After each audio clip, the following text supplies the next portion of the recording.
I'd like to talk to you a bit about setting up a proper linking structure. Essentially what this means is you want to make sure that you take time that your site is properly interlinked. Well, how do you do that? Well, of course, one good thing is to have a sitemap and have this sitemap be accessible from the very first page on your site. So right on the front page of your site, you have a little link that says sitemap. I'm not usually worried about people finding it. I just want to make sure that the search engines see it. And as long as it's there, they should find it. And this would be a page where you have the opportunity to have a link to every other page on your site. We want to make sure that when the search engines come looking at our site, they can find every single page that we have because, of course, they're all very important.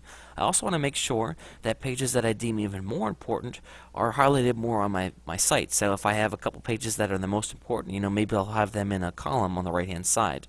Another thing you can do is you can there are tools, there are scripts that you can have that will rotate links that are on, maybe in a column where it would be like recent pages on the site or today's page of the day. Essentially, what we want to do is we want to be, let's say you have 100 pages on your website.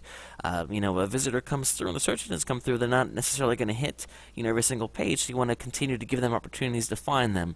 If you're using a blog, there's a thing called the related post plugin that you can have that's automatically, when you write one post that's about one thing, it's going to look at your other posts, and if it finds one that's related, it's going to have that one appear there as well. So again, if you're running a page on about dog barking, and you have another page that's about that, at the end of that page has something like, you might also be interested in learning about this, and then have a link to, other related content on your site. Again, the more you can do to link your site together, the more evenly everything's going to be distributed as you go about promoting your page, your sites. Of course, a lot of people promote and get links to the home page of their site, and the problem is that if you have pages that aren't linked to properly, then of course the link juice that you get put into your main page isn't going to be properly pushed through your site. So again, the more linking you can have in a way that makes sense, the better off you're going to be.